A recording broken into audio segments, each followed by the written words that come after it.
Praise the Lord. जय यीशु मानव सेवा में आप सबका हार्दिक स्वागत है। प्रभु में आप सबका भाई आशीष राजकुमार इस समय आपके सामने एक वीडियो लेकर आ रहा हूं।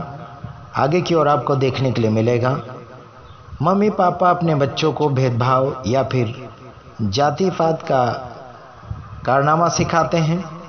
कुछ लोगों में ऐसा हो रहा है, यानी कि भेदभाव, रंग रूप, जात पात, ये सब बच्चों को सिखाया जाता है मम्मी पापा के द्वारा। बल्कि मम्मी पापा को मैं कहना चाहता हूँ, चाहे वो बहनें हो, मम्मी पापा हो, है ना, संसार भर में रहने वाले सारे लोगों को इतना कहना चाहता हूँ, भेदभाव को छोड़ें और इंसान तो इंसान है, उनके साथ सबके साथ समान प्रेम भाव रखें, भेदभाव ना करें।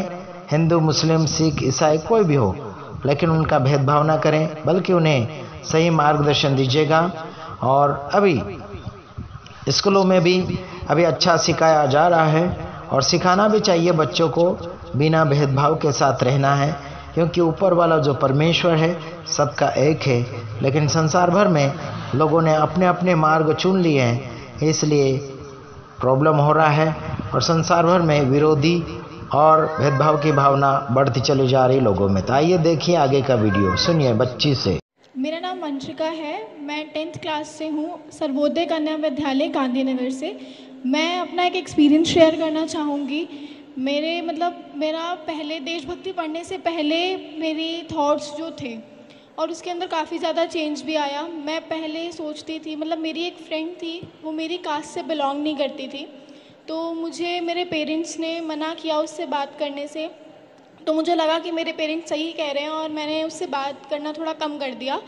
बट जब मैंने देशभक्ति पढ़ी, जब हमारी टीचर्स ने हमें समझाया कि जात पात ऐसा कुछ भी नहीं होता, तब मुझे पता चला कि नहीं, मैं भी तो गलत ही कर रही हूँ। मैं देशभक्त कैसे हो सकती हूँ, मैं भी तो गलत कर रही हूँ, मुझे ऐसा नहीं करना चाहिए। मैंने उससे दोबारा बात की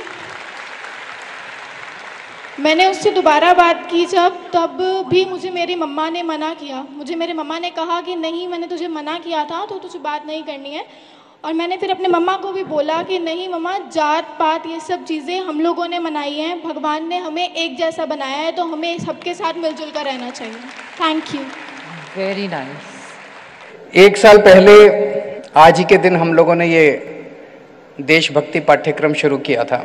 इसके पीछे कई साल से हमारे दिमाग में आइडिया चल रहा था, एक भाव था कि स्कूलों में फिजिक्स पढ़ाते हैं, केमिस्ट्री पढ़ाते हैं, बायोलॉजी पढ़ाते हैं, सब कुछ पढ़ाते हैं, लेकिन देश के बारे में वैसे तो भूगोल पढ़ाते हैं, नक्शा पढ़ाते हैं, लेकिन देश के बारे में जो जज्बा है वो पैदा नहीं करते हम स्कूल के अंदर। लेकिन आज जो देशभक्ति क्लासेस के अंदर बच्चों को पढ़ाया जा रहा है, वो भाव, वो वाइब्रेशंस जिंदगी भर बच्चों के अंदर रहने वाली हैं। इसीलिए ये मन में भाव था कि ऐसा क्यों है कि हम अपने बच्चों को देशभक्ति नहीं सिखाते। मुझे कितना अच्छा लगा, वहाँ से एक बच्चे ने बोला कि मेरी माँ मुझे कहती थी कि ये दूसरी जात वाले बच्चे से बात नहीं करनी। बच्चा भी बदला, माँ भी बदली, आसपास का वातावरण भी बदला। ये इतना पावरफुल मैसेज था, इतना पावरफुल मैसेज था। मुझे तो लगा कि ये देशभक्ति क्लासेस अगर पूरे देश में लागू कर दे तो ये जात पात ही खत्म हो जाए हमारे देश से। दोस्तों, जय मसीह की। परमेश्वर आप सबको बहुत आशीष दे। अभी जो आपने एक वीडियो देखा है, वो उसमें कितनी अच्छा ये एक थॉट है। और ये केजरीवाल जी जो ये काम कर रहे हैं और जिस तरह की शिक्षा को वो डेवलप कर रहे हैं, वो एक बहुत बड़ा स्टेप है उनका।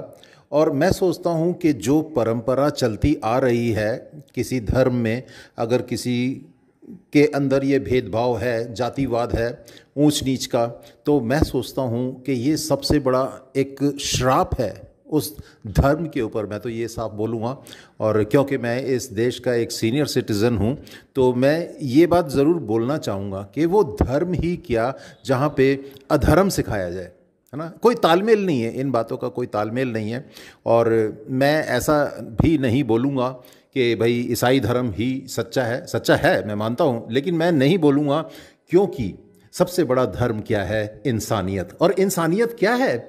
आप किसी को अपना धन दौलत लुटा के दे दो, किसी को अपना घर वगैरह प्रॉपर्टी वगैरह दे दो, या किसी को बहुत बड़े लंगर खिला दो, खाना खिला दो, ये सब नहीं है, लेकिन इंसानियत ये है कि आपके अंदर प्रेम होना चाहिए, एक दूसरे के लिए रिस्पेक्ट होनी चाहिए, और ये ऊंच नीच का भेदभाव, जातिवाद, ये सब चीज़ ख़त्म होनी चाहिए। और मैं तो कहता हूँ कि ये अगर इस तरह से अगर सबके अंदर ये भावना होगी देशभक्ति की, और सबसे बड़ी देशभक्ति ये है कि अपने देश के दूसरे नागरिक को रिस्पेक्ट मिलनी चाहिए हमारे द्वारा, और अगर ऐसा होगा तो ये बहुत बड़ा स्टेप होगा, हमारा भारत देश बहुत तरक्की करेगा। परमेश्वर आप सबको बहुत आशीष दे, और मैं प्रार्थना करूंगा कि केजरीवाल जी को भी परमेश्वर बहुत आशीष दे, उनकी पार्टी का जो मकसद है उसमें वो कामयाब हों, सक्सेस हों, ये सबसे बड़ी बात है।